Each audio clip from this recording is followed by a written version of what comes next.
Welcome everyone जी। So last lecture में हम देख रहे थे ग्रेडियंट डिसेंट और इसकी हमने सारी फंक्शन पढ़ ली। तो आज अभी हम देखेंगे कि लाइक ग्रेडियंट डिसेंट को मैंने इमेज अलाइनमेंट की केस में कैसे यूज़ करना है। सो वंस अगेन अगर याद हो तो हमने अभी तक इमेज रजिस्ट्रेशन के या यूं कहें इमेज अलाइनमेंट के दो बेसिक चीज़ें पढ़ी थी, बल्कि इनफैक्ट इन डेप्थ तो हमने एक ही पढ़ी थी और वो थी फीचर बेस्ड रजिस्ट्रेशन। और उसमें मैं करता ये था कि लेट्स से मेरे पास एक इमेज ए है, मुझे उसमें 1 2 3 4 5 6 7 पॉइंट्स पता है। अब गिवन कि मुझे ये 7 पॉइंट्स पता हैं अपनी सोर्स इमेज में, और लेट्स से मैं इसको जो टर्मिनोलॉजी मैं यूज़ करूँगा वो मैं कहूँगा कि ये इमेज मेरे पास फिक्स्ड इमेज है। अगर मुझे एक दूसरी इमेज जो कि मूविंग इमेज है या इमेज भी है, अगर मुझे ये पता है कि ये वाला पॉइंट इस पॉइंट को कॉरेस्पॉन्ड करता है, ये वाला पॉइंट फॉर एग्जांपल इस पॉइंट को कॉरेस्पॉन्ड करता है, तो मैं ये 7 पॉइंट्स की कॉरेस्पॉन्डेंस से एक किस तरह का ओवर डिटरमिनेंट सिस्टम सॉल्व कर सकता हूँ कि जिसमें फॉर एग्जांपल मैं ये कहूँ कि मेरे पास एक अफाइन ट्रांसफॉर्मेशन मैट्रिक्स है जो कि इनपुट कोऑर्डिनेट्स यूवी पे अप्लाई होती है, नए कोऑर्डिनेट्स मेरे पास आते हैं। तो अब मेरे पास अगर मुझे 7 पॉइंट्स की यानी 7 पेयर्स की कॉरेस्पॉन्डेंस पता है, यानी 7 पेयर्स ऑफ यूवी का पता है कि 7 यानी अगर 7 कोऑर्डिनेट्स यूवी के इधर हैं तो 7 कोऑर्डिनेट्स एक्स वाई में मेरे पास उधर हैं। तो मैं इससे कवर डिटरमिनेंट सिस्टम के ज़रिए ये 6 पैरामीटर्स निकाल सकता हूँ जो कि मुझे फुली डिटरमाइन कर सकें अफाइन ट्रांसफॉर्मेशन को। सो ये तो हमने पढ़ लिया था ऑब्वियसली कि अफाइन ट्रांसफॉर्मेशन को मैं किस तरह इन्फर कर सकता हूँ बेस्ड अपॉन दीज कोरेस्पोंडेंसेस। अच्छा, ये तो मैंने मैनुअली डिफाइन की थी, मगर वो हमने पढ़ लिया स्विफ्ट का एल्गोरिथम। अगर हमारे पास कोई स्विफ्ट का एल्गोरिथम है जो कि ऑटोमेटिकली ये 7-8 पॉइंट्स निकाल के देता है, इसी तरह डेस्टिनेशन इमेज में भी मुझे 8-10 पॉइंट्स निकाल के देता है, तो मैं डिस्क्रिप्टर को यानी 128 डायमेंशनल जो डिस्क्रिप्टर आया है, वन बाय वन इसका नियरेस्ट नेबर फाइंड कर सकता हूँ कि अगर ये मेरे पास 128 डायमेंशनल वेक्टर है तो ये 1 2 3 4 5 6 7 जो मेरे पास वेक्टर्स पड़े हुए हैं 128 डायमेंशनल, उनमें से कौन सा वेक्टर है जो कि इस पहले वेक्टर के सबसे ज़्यादा नज़दीक तरीन है। तो ये कोरेस्पॉन्डेंस मैं फिर इस तरह नियरेस्ट नेबर सर्च के ज़रिए भी बता सकता हूँ, बजाय इसके कि मैं मैनुअली डिफाइन करूँ। इन एनी केस मेरे पास गिवन कोरेस्पॉन्डेंसेस से यानी अगर फीचर्स के ज़रिए इन फीचर्स डिटेक्ट करके या फीचर्स मैनुअली कोरेस्पॉन्डेंस फीचर्स की डिफाइन करके और मैं कोई ट्रांसफॉर्मेशन उससे इन्फर करता हूँ इस तरह जिस तरह हमने लीस्ट स्क्वेयर सिस्टम को सॉल्व किया था, तो ये कहलाती है फीचर बेस्ड रजिस्ट्रेशन। और इसमें मेरे पास ट्रांसफॉर्मेशन मुख्तलिफ तरह की हो सकती है। हमने पढ़ा था कि अगर मेरे पास सिंपल रोटेशन है तो पहले उसका एक ही पैरामीटर होता है 2D के केस में, और मेरे पास ट्रांसफॉर्मेशन मैट्रिक्स इस तरह की दिखाई देती है। तो आज हम जो पढ़ने लगे हैं वो कहलाती है इंटेंसिटी बेस्ड रजिस्ट्रेशन। और आमतौर पे इस मतलब ये होता ही है कि पहले फीचर बेस्ड रजिस्ट्रेशन यूज़ की जाती है, और फीचर बेस्ड रजिस्ट्रेशन के बाद जो मेरे पास एक फाइन ट्रांसफॉर्मेशन लेट से निकल के आ गई, तो फिर मैं उसको फर्दर ऑप्टिमाइज़ करने के लिए ग्रेडिएंट डिसेंट या इंटेंसिटी बेस्ड रजिस्ट्रेशन यूज़ करता हूँ। सो वो कैसे करता हूँ, सो वो हम अभी देख लेते हैं। इसमें भी सेम केस होता है कि मैं इन इन इन इन नटशेल होगा ये कि मेरे पास लेट्स से ये जो ऑरेंज कलर की इमेज आ गई है, जो कि मेरे पास let's say feature based registration के बाद आई है, ठीक है। और ऑब्वियसली मुझे ट्रांसफॉर्मेशन मैट्रिक्स पता है जो कि मैं इस ग्रीन इमेज यानी जो ये ग्रीन इमेज मेरे पास फिक्स्ड इमेज है, मैं इस पे लगाऊं तो मेरे पास एक ये इमेज ट्रांसफॉर्म होके आ जाती है। अ, यानी जो मेरे पास दूसरी इमेज है जो कि मेरे पास ये वाली है, जो इमेज बी है, अगर मैं इस पे ये वाली ट्रांसफॉर्मेशन लगाऊं तो मेरे पास ओवरलैप करके मैं देखूं तो मेरे पास ये वाली इमेज आ जाती है आई एम डैश। तो फिर मैं अगर मैंने इसको मज़ीद ऑप्टिमाइज़ करना हो तो मैं कर ही सकता हूँ कि जो मेरे पास लेट्स से अगर ये सिंपल रोटेशन मैट्रिक्स के ज़रिए आई है, यानी ये रोटेट करने के बाद मेरे पास आई है, तो मैं इसको हल्का सा रोटेट करूँ और फिर मैं देखूँ कि ये जो ओवरलैप रीजन है इसके अंदर अंदर पिक्सेल्स मेरे पास कितने बेहतर होते हैं, यानी स्ट्रक्चर्स अगर मज़ीद ओवरलैप पड़ता है मज़ीद उनमें, तो फिर मैं मज़ीद चेंज करूँ अपने पास पैरामीटर में, यानी जो ट्रांसफॉर्मेशन मैट्रिक्स है थीटा। लेट्स से अगर मैंने ये वाली ट्रांसफॉर्मेशन फाइन के बजाय लेट्स से ये अज्यूम करें फाइन के बजाय हमने ये वाली ट्रांसफॉर्मेशन निकाली है, यानी इसमें एक ही पैरामीटर है। सो अब मैं उसमें लेट्स से ये जो ट्रांसफॉर्मेशन आई है, अगर मुझे लगता है कि ये ज़्यादा अच्छी नहीं है फीचर बेस्ड रजिस्ट्रेशन के बाद, तो मैं उसको इंटेंसिटी बेस्ड रजिस्ट्रेशन के ज़रिए फर्दर ऑप्टिमाइज़ करूँगा। यानी मैं कहूँगा अच्छा यार इसमें थीटा में हल्का-सा ये चेंज करो और फिर देखो हो सकता है जो मेरे पास रिजल्टेंट इमेज आए वो थोड़ी अच्छी आए, यानी उसमें ओवरलैप ज़्यादा अच्छा हो। और इस तरह फिर मैं मज़ीद थोड़ा चेंज करूँगा, मज़ीद देखूँगा और इस तरह करते-करते मैं उस वक़्त तक चलता जाऊँगा जब तक मेरे पास थीटा को हल्का-सा चेंज करो तो भी मज़ीद मेरे पास इम्प्रूवमेंट ना आए। सो ये तो थी एब्स्ट्रैक्ट किस्म की बात। अब हम इसको खोलेंगे कि हमने करना कैसे है। सो सबसे पहले तो मुझे इसमें 3 चीज़ें चाहिए। ऑब्वियसली मुझे सबसे पहले तो कोई ना कोई मैयर चाहिए जो कि मुझे ये बता सके कि ये 2 इमेजेस आपस में कितनी अच्छी अलाइन्ड है। सो उसके लिए मैं कर ही सकता हूँ कि सिंपल स्क्वायर डिस्टेंस, यानी मैं करूँ ये कि ये जो रीजन है मेरे पास जिसमें फुली के फुल मतलब सारे के सारे ओवरलैप आ रहा है, उस ओवरलैप रीजन के अंदर रहते हुए मैं फिक्स्ड इमेज के पिक्सल और जो दूसरी इमेज मूविंग इमेज के पिक्सल है, यानी जो ट्रांसफॉर्म्ड इमेज है, उसके पिक्सल को देखूं कि ये दोनों पिक्सल आपस में पिक्सल बाय पिक्सल चलता जाऊं और मैं square sum of square distances of each pixel करता रहूं। जिस तरह हमने देखा था कि मेरे पास डिफरेंट पॉइंट्स होते हैं ट्रेनिंग सेट में, वो जो 3 पॉइंट्स थे लास्ट टाइम, और उसको मैं तीनों पॉइंट्स को सबट्रैक्ट करके स्क्वायर करके ऐड करके देखता रहता था। तो इसी तरह मेरे पास एक इस तरह का हो सकता है फंक्शन जो कि सिंपल सा ये देखे कि फिक्स्ड इमेज के पिक्सल में से माइनस करो ट्रांसफॉर्मेशन, यानी जो मैंने जो इमेज ट्रांसफॉर्म की है उसके पिक्सल्स को। पिक्सल्स किससे मुराद ये कि intensity values at at those pixels, और देखते जाओ कि अगर तो मेरे पास जो टोटल डिफरेंस है, अगर तो 2 इमेजेस कंप्लीटली ओवरलैप कर रही हैं तो इसका मतलब ये है कि दोनों की सेम, हर पिक्सल पे दोनों की सेम इंटेंसिटी होगी और ये मेरे पास जो सम होगा वो 0 पे जाएगा। सो एक तो चीज़ इसमें ये है कि मुझे ये देखना है कि कोई ना कोई मुझे पिक्सल एरर मैयत चाहिए, वो हम फॉर द टाइम बीइंग जो यूज़ करेंगे वो squared sum of squared distance use करेंगे। एक फिर मुझे ये चाहिए कि कौन सी ट्रांसफॉर्मेशन है जिसको मैं ऑप्टिमाइज़ करना चाह रहा हूँ। यानी मैंने अभी देखा था कि हमने जिस तरह फॉर एग्जांपल यहाँ पे हमने फीचर बेस्ड रजिस्ट्रेशन के ज़रिए अफाइन ट्रांसफॉर्मेशन के पैरामीटर्स निकाले थे, जिस जो कि 6 पैरामीटर्स थे। मगर ये कि अगर मैं चाहूँ तो मैं कहूँ कि नहीं यार मुझे सिर्फ एक पैरामीटर निकाल के दो, जो कि मैं रोटेशन मैट्रिक्स, यानी मैं सिंपल से ये अज़्यूम करता हूँ कि जो मेरे पास डिफरेंस ऑफ ट्रांसफॉर्मेशन है वो सिर्फ और सिर्फ एक पैरामीटर यानी रोटेशन का डिफरेंस है। ठीक है? सो बजाय इसके कि 6 पैरामीटर तो मेरे पास लेट्स से मैं कहता हूँ ये एक ही पैरामीटर, या मेरे पास हमने देखी थी और भी मुख्तलिफ किस्म की ट्रांसफॉर्मेशन होती हैं। यानी मैंने ये बताना होता है कि वो कौन सी ट्रांसफॉर्मेशन मैट्रिक्स है जिसको अगर मैं अपनी मूविंग इमेज पे अप्लाई करूँ तो वो मेरे पास जब ट्रांसफॉर्म हो तो फिक्स्ड इमेज के ओवरलैप उसका कंसिस्टेंट हो। और फिर मुझे मिनिमाइजेशन टेक्निक बतानी पड़ती है। वो हम मिनिमाइजेशन टेक्निक जो यूज़ करेंगे वो ऑब्वियसली ग्रेडिएंट डिसेंट यूज़ करेंगे। अ, और इन जनरल मेरे पास जो अगेन जो एरर मेजर है वो pixel by pixel error measure है। यानी मेरे पास 2 इमेजेस हैं, मैंने एक को रखा फिक्स्ड, दूसरी पे जो ट्रांसफॉर्मेशन मैट्रिक्स थी उसको अप्लाई किया। उसको अप्लाई करने के बाद मेरे पास नई पिक्सल लोकेशंस आ गई। उन पिक्सल लोकेशंस पे मैंने वही जो सारा केस था इंटेंसिटी इंटरपोलेशन इमेज इंटरपोलेशन की, और मेरे पास नई पिक्सल लोकेशंस आ गई। वो जो नई पिक्सल लोकेशंस हैं उन पे अब मैंने जाके मतलब जो जो मेरे पास नई पिक्सल इंटेंसिटीज थी उनको मैंने पिक्सल बाय पिक्सल इस रीजन में रहते हुए, इस रीजन से मुराद ये कि ये जो ओवरलैप रीजन है इसके अंदर रहते हुए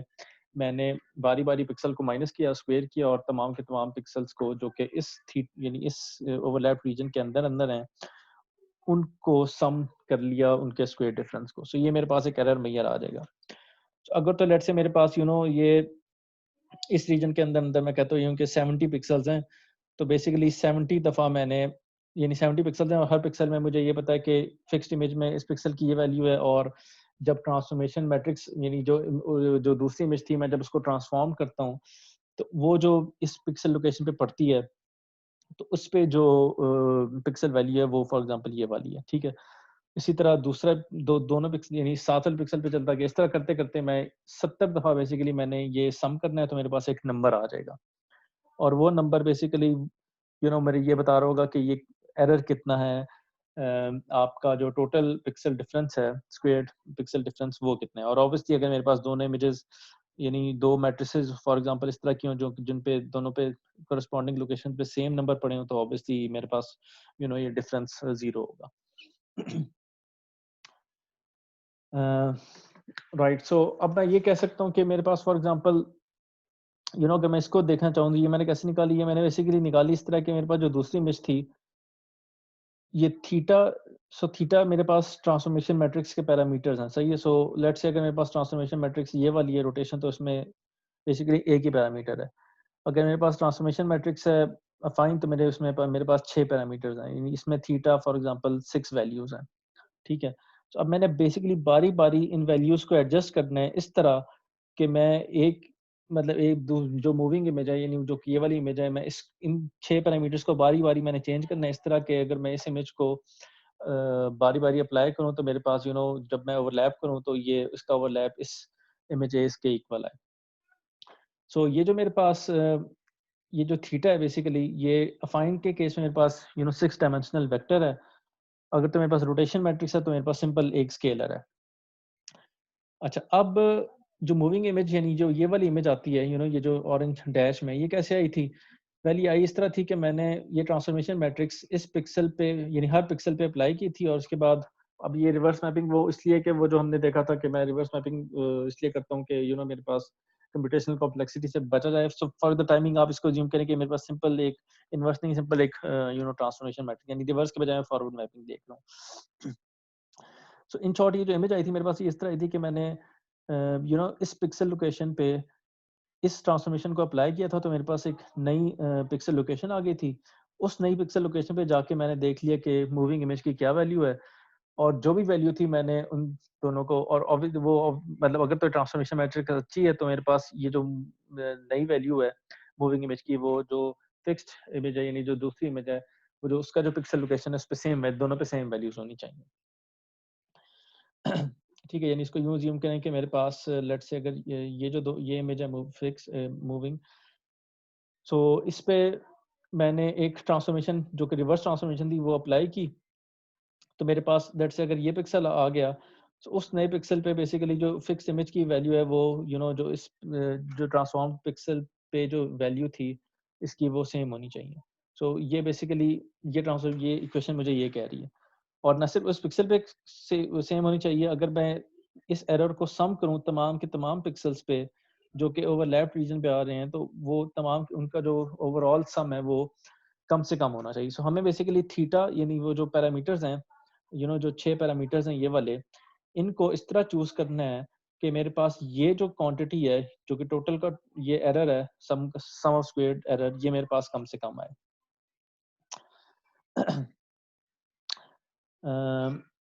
राइट, सो और ऑब्वियसली हम अभी बहुत सारे ऑप्टिमाइजेशन के एल्गोरिथम्स हम फिलहाल ग्रेडियंट डिसेंट को ही देख रहे हैं। अच्छा, अब अगर तो इसको देखा जाए तो मैंने करना क्या है, वेल मैं चाहती हूँ कि मेरे पास लेट्स से ये मेरे पास ई ऑफ थीटा है, यानी ये एरर फंक्शन है विद रिस्पेक्ट टू थीटा, यानी अगर तो मैं थीटा लेट्स से मेरे पास रोटेशन मैट्रिक्स है तो ये एक पैरामीटर है। अगर तो फाइन ट्रांसफॉर्मेशन मैट्रिक्स है तो मेरे पास थीटा 6 डायमेंशन का एक वेक्टर है, और मैं let's say for the timing में इसमें रोटेशन मैट्रिक्स को ही रखूं। सो अगर तो मेरे पास एक स्केलर को मैं चेंज करूं तो मेरे पास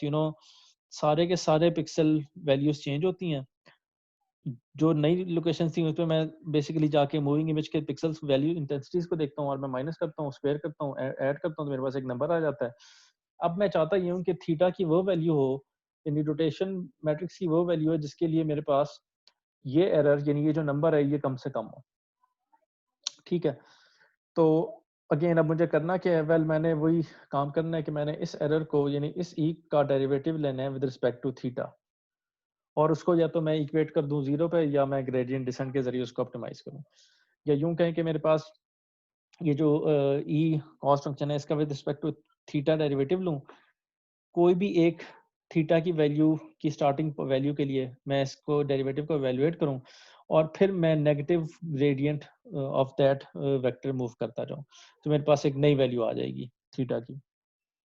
यानी अज्यूम करें कि मेरे पास थीटा रोटेशन मैट्रिक्स है, रोटेशन की वैल्यू मैं कहता हूँ कि भाई मेरे पास ये जो वैल्यू थी ना रोटेशन की यहाँ पे जो थी, ये मैं theta is equal to 20 degrees for example. तो अब मैंने करना क्या है, अब मैंने करना ये है कि मैंने वो जो 20 डिग्रीज था सबसे पहले तो मैंने ये डेरिवेटिव निकालना है विद कॉस फंक्शन का, यानी इस एरर का विद रिस्पेक्ट टू थीटा, जो कि हम अभी निकालेंगे क्या होता है। वो जो कॉस फंक्शन आएगा उसमें उसको थीटा की जगह 20 डिग्रीज रिप्लेस कर दूंगा उसमें। ये एक नंबर आ जाएगा मेरे पास, उस नंबर को मैं किसी फैक्टर से मल्टीप्लाई करूंगा और 20 डिग्रीज में से माइनस कर दूंगा, तो मेरे पास एक नया डिग्रीज में एक नया नंबर आ जाएगा। ठीक है, सो ये तो सिंपल रोटेशन मैट्रिक्स को मैंने इस तरह ऑप्टिमाइज करना है। सो अब उसके लिए ऑब्वियसली मुझे ये सारी स्टोरी के लिए ये फैक्टर चाहिए नहीं, मुझे ये देखना है कि डेरिवेटिव क्या होगा of this cost function E with respect to theta, यानी ये जो स्क्वेयर्ड एरर है इसको अगर मैं थीटा से डेरिवेटिव लूँ उसका तो वो क्या होगा। और वो अगर आप वैसे उसका देखना चाहें तो यही होगा कि D E by D theta मैंने निकालना है, तो ये सारी की सारी टर्म तो वैसे आ जाएगी, ये 2 उठ के मतलब ये 2 स्क्वायर में है तो ये इसके साथ जाके मल्टीप्लाई हो जाएगा। और इसका जो डेरिवेटिव है वो चूंकि इधर माइनस आ रहा है, सो वो बेसिकली -2 हो जाएगा। ठीक है, सो इधर जाके ये -2 आ जाएगा, अंदर वाली टर्म वैसी की वैसी रह गई। अब उसके बाद जो डेरिवेटिव चूंकि विद रिस्पेक्ट टू थीटा है, तो अब मुझे इस दूसरी टर्म का डेरिवेटिव निकालना पड़ेगा विद रिस्पेक्ट टू थीटा, और जो कि बेसिकली ये आई एम विद रिस्पेक्ट, यानी ये बेसिकली आई एम की टर्म है, तो ये I M with respect to you know T, और T with respect to theta. ठीक है, सो ये हो ये रहा है कि अगर आप गौर करें तो मैं यानी जो रोटेशन मैट्रिक्स है जो कि जिसका पैरामीटर है थीटा, मैं उसकी वैल्यू को चेंज करता हूँ तो मेरे पास पूरी की पूरी मैट्रिक्स में कोई ना कोई चेंज आती है। ठीक है, यानी फॉर एग्जांपल मैं इसकी वैल्यू को अगर मैं थीटा की वैल्यू को 20 से 30 डिग्रीज पे लेके जाऊं फॉर एग्जांपल, तो ये बेसिकली 1 2 3 4 5 6 7 8 9 इनमें से बेसिकली 4 ही नंबर्स हैं, यानी जो ये 4 नंबर्स हैं इनमें चेंज आ जाती है। ठीक है, यानी ये ट्रांसफॉर्मेशन मैट्रिक्स मेरे पास टी है, तो मैं थीटा में चेंज करता हूँ, मेरे पास इस ट्रांसफॉर्मेशन में यानी ये जो 4 नंबर्स हैं इधर चेंजेस आती हैं। तो ये बेसिकली ये कह ये रही है कि अगर ये क्वेश्चन ये कह रही है कि अगर मुझे कॉस फंक्शन का derivative with respect to theta निकालना है, तो सबसे पहले तो यानी मुझे ये देखना है कि अगर मैं थीटा को चेंज करूं तो एरर में कितना चेंज आ रहा है। अगर मुझे ये देखना है तो मुझे देखना ही पड़ेगा कि अगर मैं एरर को चेंज करूं तो सबसे पहले टी में कितना चेंज आता है। वो जो टी है ट्रांसफॉर्मेशन मैट्रिक्स, अगर उसमें चेंज करूं तो जो पिक्सल लोकेशन है यानी जो न्यू स्पेशल लोकेशन है उसमें कितना चेंज आता है, और फिर उस अगर स्पेशल लोकेशन को मैं देखूं तो उसके हिसाब से मूविंग इमेज में कितना चेंज आता है, और फाइनली जो उस जो उस नई नई स्पेशल लोकेशन है उस पे जो इमेज की इंटेंसिटी पड़ी है उसमें कितना चेंज आ रहा है विद मतलब मतलब वो फिक्स्ड इमेज से कितनी डिफरेंस है। सो ये बेसिकली ये जो सारे का सारा फंक्शन है ये करली ई बाय करली एम है, ये जो फंक्शन है ये करली एम बाय करली टी है, और उसके बाद करली टी बाय करली थीटा। यानी अगर मैंने एरर का विद रिस्पेक्ट टू चेंज देखना है कि थीटा में कितना चेंज करूं तो एरर में कितना चेंज आ रहा है, तो पहले मैं यानी 3 स्टेप्स में करूंगा। सबसे मैं देखूंगा कि सबसे पहले देखूंगा कि थीटा में करने से टी में क्या इफेक्ट पड़ता है, फिर टी में अगर चेंज करूं तो जो नई स्पेशल लोकेशन है उसमें मूविंग इमेज की उसमें कितना चेंज पड़ता है, और फाइनली मैं ये देखूंगा कि जो नई मेरे पास पिक्सल इंटेंसिटीज आई है मूविंग इमेज की, वो मेरे पास फिक्स्ड इमेज की पिक्सल इंटेंसिटी से कितनी डिफरेंट है। ठीक है, सो ये कॉम्बिनेटोरियल है, यानी 3 फैक्टर्स का मल्टीप्लिकेशन है फॉर ईच यानी फॉर ईच पिक्सल। ठीक है, और ये सारे के सारे 3 यानी मैं इन 3 को मल्टीप्लाई करूं तो मेरे पास बेसिकली डेरिवेटिव आता है of cos function with respect to theta. So अब हम बारी बारी देख लेते हैं कि ये 3 क्या है। so, सबसे पहले तो मैं यहाँ से स्टार्ट करता हूँ कि ये क्या है, यानी ये मैं कैसे निकालूंगा। तो सबसे पहले तो ये अज्यूम करें कि मेरे पास ट्रांसफॉर्मेशन मैट्रिक्स जो यानी ट्रांसफॉर्मेशन फंक्शन जो कि पिक्सल पी पे अप्लाई होना, यानी पी मेरे पास एक स्पेशल लोकेशन है एक्स वाई। ठीक है, वो लेट से मैं ये कहते हूँ कि सिमिलैरिटी ट्रांसफॉर्म है। सिमिलैरिटी ट्रांसफॉर्म अगर पढ़ा हो तो उसकी इक्वेशन ये बनती थी, यानी इसमें बेसिकली 4 पैरामीटर्स होते थे, एक ट्रांसलेशन इन वाई, एक ट्रांसलेशन इन एक्स, एक मेरे पास स्केलिंग इन एक्स और दूसरा स्केलिंग इन वाई। ठीक है, सो ये उसकी बेसिक इक्वेशन बनती थी। अब मैंने इस ट्रांसफॉर्मेशन मैट्रिक्स का with respect to theta derivative लेना है। ठीक है, यानी मैंने ये देखना ही है कि बेसिकली इन 4 पैरामीटर्स को चेंज करूं तो इस थीटा में क्या फर्क आता है। तो अब मैं करूंगा ये कि बारी बारी चारों को चेंज करूंगा। सो लेट्स से अगर मैं ये जो अब ये मेरे पास दो 2x1 का वेक्टर है ऑब्वियसली, ठीक है। यानी ये मुझे ये कह रहा है कि एक्स वाई की रिलेशनशिप नए जो एक्स डैश वाई डैश है उनसे ये है। तो अब अगर मैं ये जो ट्रांसफॉर्मेशन मैट्रिक्स है उसको मैं let's say with respect to ए, अगर यानी ये जो 4 पैरामीटर्स हैं बारी बारी मैंने इनके साथ डेरिवेट करना है। तो अगर मैं इस पूरी ये जो ऊपर वाली रो आप देख रहे हैं इसका मैं डेरिवेटिव निकालूं विद रिस्पेक्ट टू ए, तो ये दोनों तो मेरे पास कांस्टेंट्स हैं, बी वाई और टी एक्स, इसमें तो ए आ नहीं रहा, तो ये तो हो जाते हैं जीरो, इधर आ जाता है मेरे पास एक्स। सो ये तो आ गया एक्स, ठीक है, ये वाला एक्स। नीचे जो है अगर मैं इसका with respect to a derivative निकालूं तो इसमें बी एक्स कॉन्स्टेंट है, टी वाई कॉन्स्टेंट है, और विद रिस्पेक्ट टू ए मेरे पास ए वाई में से ए के ए वाई का अगर डेरिवेटिव लेंगे विद रिस्पेक्ट टू ए तो आपके पास आ जाएगा वाई। सो ये वाई इधर आ गया। फिर इसी तरह विद रिस्पेक्ट टू बी आपने डेरिवेटिव लेना है, with respect to b derivative लेंगे ऊपर वाली रो का तो बेसिकली माइनस वाई आ जाएगा जो कि इधर आ गया। इसी तरह नीचे वाली रो का विद रिस्पेक्ट टू अगर आप बी डेरिवेटिव लेंगे तो ये दोनों कांस्टेंट्स हैं, बी एक्स का डेरिवेटिव अगर आप बी के साथ लेंगे तो आपके पास एक्स आ जाएगा। इसी तरह टी एक्स ऊपर वाली जो रो है उसका with respect to t x derivative क्या आएगा, वेल वो डेरिवेटिव आएगा 1, इसलिए कि बाकी दोनों तो जीरो हैं। इसी तरह नीचे वाली रो का with respect to t x derivative zero आएगा इसलिए कि टी एक्स तीनों के लिए कांस्टेंट है। फिर टी वाई का डेरिवेटिव इसी तरह ऊपर ऊपर के लिए जीरो है, नीचे इस फैक्टर के लिए 1 है। सो किसी भी ट्रांसफॉर्मेशन ये कहलाती है बेसिकली जैकोबियन मैट्रिक्स। सो अगर आपके पास कोई ट्रांसफॉर्मेशन मैट्रिक्स है और आपने उसका derivative with respect to theta निकालना है, सो ये बेसिकली आपके पास एक पार्शियल डेरिवेटिव आ रहा है जो कि ये कह रहा है कि आपके पास ये जो ट्रांसफॉर्मेशन मैट्रिक्स थी, अगर मैं उसके पहले कॉलम को देखूं तो ये मुझे ये कह रही है कि ए के हिसाब से वो इस तरह चेंज हो रहा है। दूसरा कॉलम देखो तो मुझे ये कह रही है कि ये जो दोनों एक्स वाई लोकेशंस थी ये बी के हिसाब से इस तरह चेंज हो रही हैं, इसी तरह ट्रांसलेशन के हिसाब से ये इस तरह चेंज हो रही है, और इसी तरह वाई डायरेक्शन में ट्रांसलेशन उसके हिसाब से इस तरह चेंज हो रही है। अच्छा, सो अब करली टी बाय करली थीटा मेरे पास अगर तो मेरे पास ऑब्वियसली दो रोज की ये मतलब दो स्केलर 2/1 की एक वो थी इक्वेशन, ये जो नई नई कोऑर्डिनेट्स की लोकेशन थी जो अच्छा जो मेरे पास जैकोबियन आया वो ऑब्वियसली मेरे पास 2x4 की मैट्रिक्स आई, और ये 4 क्यों है, वेल 4 बेसिकली जो मेरे पास सिमिलैरिटी ट्रांसफॉर्म के पैरामीटर्स थे वो थे, और 2 इसलिए कि मेरे पास जो नई लोकेशंस हैं वो एक्स वाई, यानी जो एक पहली जो रो आएगी वो बेसिकली मुझे ये बता रही होगी कि एक्स की नई वैल्यू ये है, और दूसरी रो नीचे वाली रो मुझे ये बता रही होगी कि वाई की ये नई वैल्यू है। सो ये बेसिकली आपके पास यानी जो जितने पैरामीटर्स होंगे उसके हिसाब से बेसिकली इस ये जो ट्रांसफॉर्मेशन मैट्रिक्स है इसकी डायमेंशन चेंज होती रहेंगी। सो सिमिलैरिटी ट्रांसफॉर्म के केस में मेरे पास ये दो रोज हैं और 4 कॉलम्स की एक मैट्रिक्स बन रही है। सो ये तो हो गई करली टी बाय करली थीटा, या यूं कहें कि मैं थीटा के इंडिविजुअल पैरामीटर्स के साथ साथ ट्रांसफॉर्मेशन मैट्रिक्स किस तरह चेंज हो रही है वो मुझे ये पता चल गया। राइट, सो अब हम आ जाते हैं इस पे। सो और ये क्या था, ये बेसिकली अगर मैंने थीटा को चेंज किया तो मुझे मेरे पास टी इस तरह चेंज हो रहा है जो कि हमने देख लिया। जब ट्रांसफॉर्मेशन मैट्रिक्स चेंज होती है तो बेसिकली होता है कि सारे के सारे पिक्सल लोकेशंस की वैल्यू चेंज हो जाती हैं, ठीक है। यानी यानी थीटा में जो 4 पैरामीटर्स थे उनमें से एक को भी मैं चेंज करूंगा ना तो ट्रांसफॉर्मेशन मैट्रिक्स चेंज होगी। वो ट्रांसफॉर्मेशन मैट्रिक्स चेंज होने का रद्द-ए-अमल ये होगा कि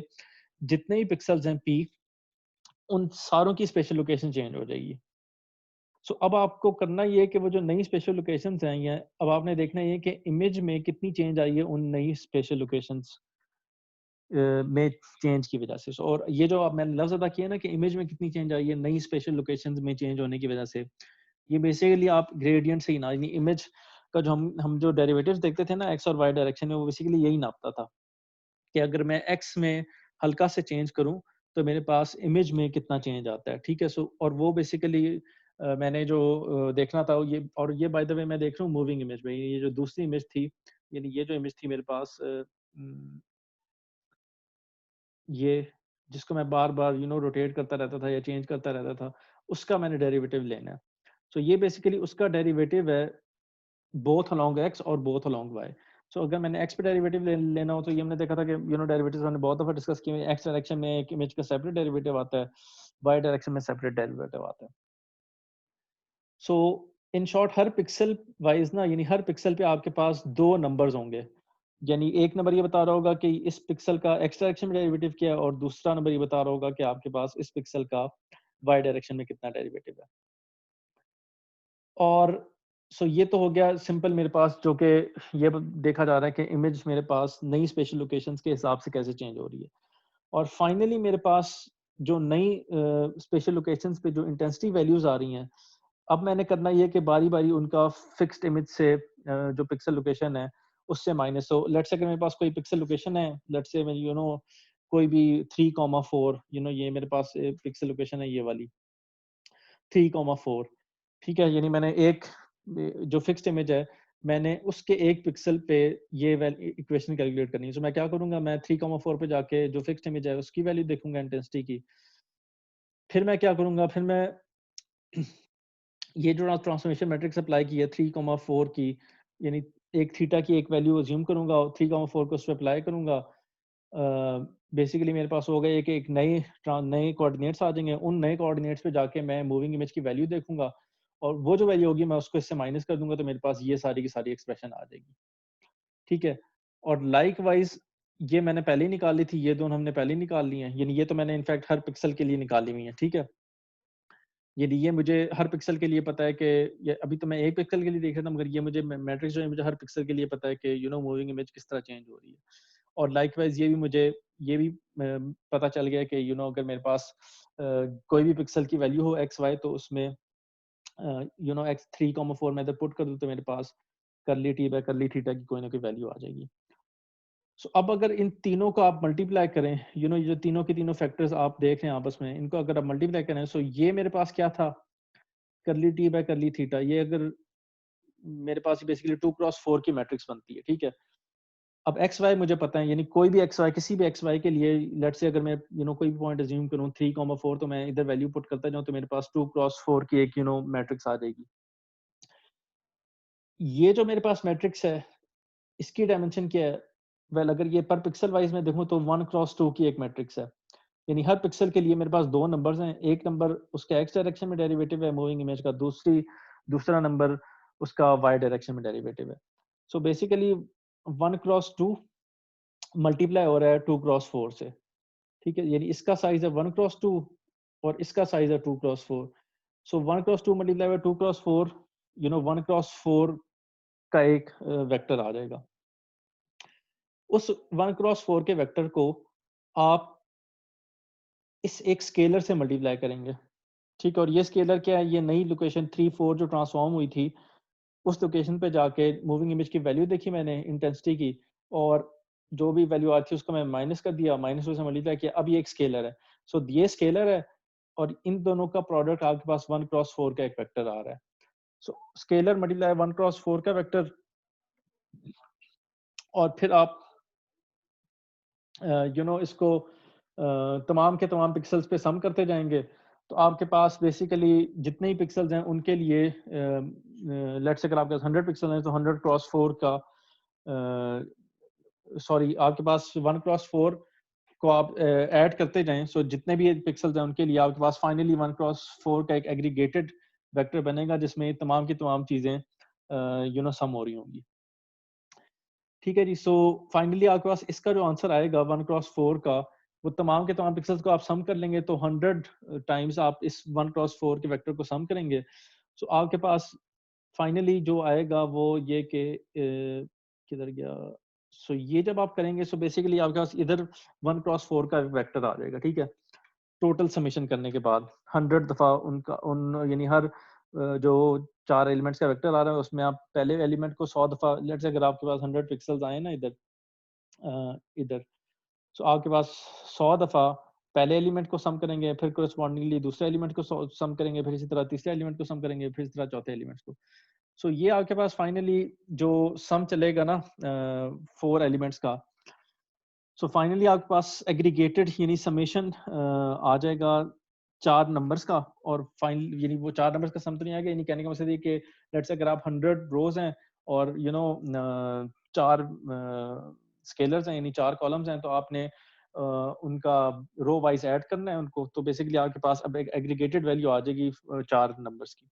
और वो जो 1 क्रॉस 4 का वेक्टर है, आप उसको बेसिकली किसी एक कांस्टेंट से मल्टीप्लाई करें, और जो पिछली वैल्यू थी थीटा की, सो इमेजिन करें कि हमने जो स्टार्ट किया था वो किसी एक थीटा की वैल्यू से किया था, और थीटा की वैल्यू इस केस में सिमिलैरिटी ट्रांसफॉर्म के केस में किधर की सिमिलैरिटी ट्रांसफॉर्म, सो सिमिलैरिटी ट्रांसफॉर्म के केस में मेरे पास थीटा बेसिकली 4 एलिमेंट्स का एक नंबर था, यानी मैंने 4 एलिमेंट्स एज्यूम किए, ए बी टी एक्स और टी वाई अपनी तरफ से कोई भी, ठीक है। उसके लिए ये सारी की सारी ये सारी की सारी 1 क्रॉस 4 का एक वेक्टर निकाला, ठीक है। और फाइनली उस 1 क्रॉस 4 के वेक्टर को मैंने तमाम के तमाम पिक्सेल्स के लिए सम कर दिया कोरिस्पॉन्डिंग एलिमेंट को, और फाइनली मेरे पास एक एग्रीगेटेड सा 1 क्रॉस 4 का वेक्टर आ गया, और फाइनली मैंने उसको 1 क्रॉस 4 के वेक्टर को किया ये कि एक कांस्टेंट से मल्टीप्लाई किया, और जो पिछली वैल्यू थी, जो भी मेरे पास असम्पशन थी, मैंने उससे माइनस करते करते अब मेरे पास एक नई वैल्यू आ गई, यानी अब मेरे पास एक नए एलिमेंट्स आ गए, 4 एलिमेंट्स, जो कि मेरे जिसको अब मैं अगली आइटरेशन में यूज करूंगा as my parameters of transformation. ठीक है जी। सो ये सारी की सारी स्टोरी है जिससे, और ये बेसिकली मतलब ये तो मैंने सिमिलैरिटी ट्रांसफॉर्म से रिलेटेड बताई है, जो अगर आप गिटहब पे जाएंगे तो गिटहब पे जाके मैंने एक कोड अपलोड किया हुआ है registration.m का, उसमें अगर तो ये सिमिलैरिटी ट्रांसफॉर्मेशन मैं ना यूज करूं, ठीक है, और मैं सिंपल सी, ये बजाय इसके कि 4 पैरामीटर्स हो, सिंपल सी एक रोटेशन मैट्रिक्स हो जिसका एक ही पैरामीटर होता है, ठीक है। सो अगर ये मेरे पास ये वाली मैट्रिक्स हो, सो उस केस में मेरे पास जो रजिस्ट्रेशन, यानी उसमें जो चेंजेस आएंगी वो क्या आएंगी, वो सिंपल सी आएगी कि अब मेरे पास थीटा ए की वेक्टर एक नंबर होगा। तो वो कोड में जाके देखिएगा, वो मैंने किया सिंपल सा ये है कि जो मैट्रिक्स है, मतलब बजाय इसके कि वो 4 एलिमेंट्स हों उसके, अब मैं बेसिकली एक के एलिमेंट है, ये मेरे पास 2 क्रॉस 1 का एक वेक्टर आता है, और लाइक वाइज मैं इसको आगे अपडेट करता जाता हूँ इस फॉर्मूले के तहत, ठीक है, यानी बारी बारी पैरामीटर्स को चेंज करता जाता हूँ। सो काइंडली उस कोड को गो थ्रू करें, registration.m की फाइल है जो कि गिटहब में अपलोडेड है, और उसमें यानी जब तक आप उसको नहीं देखेंगे तब तक ये जो एब्स्ट्रैक्ट सतह पे मैंने बताई है स्टोरी कि ये सारी की सारी किस तरह फंक्शनल, ये इतनी क्लियर नहीं होगी, ठीक है। सो उस कोड को एक दफा गो थ्रू कर लें। ठीक है जी। सो इस तरह हम बेसिकली पैरामीटर्स को अपडेट करते जाते हैं। और बाकी ये कि हाँ, ये जो ईटा, ये जो सॉरी किधर गया, ये जो इसकी वैल्यू को अगेन हमने जब भी चेंज करेंगे थीटा को, तो हम देखेंगे ये कि जो मेरे पास नए थीटा, अगली आइटरेशन में जो थीटा आया है, उसको अगर मैं फंक्शन पे डालूं, यानी उसके उन नए पैरामीटर्स के लिए अगर मैं फिक्स इमेज को, मतलब जो दूसरी इमेज आ रही थी उसको ट्रांसफॉर्म करूं और फिर पिक्सल वाइज डिफरेंस देखूं, तो मेरे पास कम्बिनेटोरियल एरर, जो नया एरर आ रहा है वो पिछले के मुकाबले में कम होना चाहिए, सिर्फ तब मैं अपडेट करूंगा, अदरवाइज मैं अपडेट नहीं करूंगा, ठीक है। और बाकी सारे के सारे एल्गोरिदम इसी तरह का, राइट जी। सो ये सिंपल सा एल्गोरिदम है, और इसमें हम बहुत सारे ऑप्टिमाइजेशन फंक्शंस यूज कर सकते हैं। फिलहाल हमने ग्रेडियंट डिसेंट देखे, सॉरी बहुत सारे हम एरर फंक्शन यूज कर सकते हैं। तो फिलहाल हमने सम ऑफ स्क्वायर डिस्टेंस देखे, हम अगर जो कोड है उसमें मैंने मीन स्क्वायर डिफरेंस यूज किया हुआ, ठीक है। सो एक दफा कोड को गो थ्रू कर लें तो आपको इसका मजीद आइडिया हो जाएगा। ठीक है जी, आज के लिए इतना ही।